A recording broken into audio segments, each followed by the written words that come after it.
Hello everyone, welcome back to my channel. তোমাদেরকে আগের short ভিডিওতে বলেছিলাম যে গায়ে হলুদের অনুষ্ঠান চলছে। তো গায়ে হলুদ হয়ে যাওয়ার পর সবাই মিলে গেছিলাম মন্দিরে একটু যেতে হয়, নিয়ম আছে। তারপরে এই যে এখানে হচ্ছে নান্দিমুখের কাজ, তো সব কিছুই হয় প্রায় বিয়ের মতনই। তারপরে আমরা মন্দির থেকে ফিরে চলে গেছিলাম একদম লস্যির স্টলে, কারণ প্রচণ্ড রোদ, গরমও লাগছিলো। তো লস্যি টস্যি খাওয়াও হয়ে গেছে। আর এখানে এই যে দেখো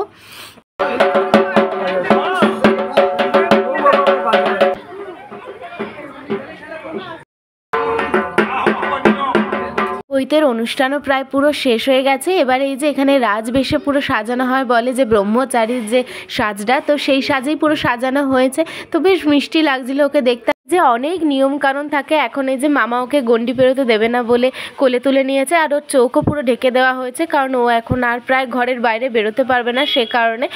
এরপর নেক্সট ভিডিওতে আরও কী করলাম সেগুলো সব শেয়ার করবো। তার আগে চলো আমরা খাওয়া দাওয়াটা শেষ করে নিই। আর তোমাদের এই ভিডিওটা ভালো লাগলে একটা লাইক করে দিও।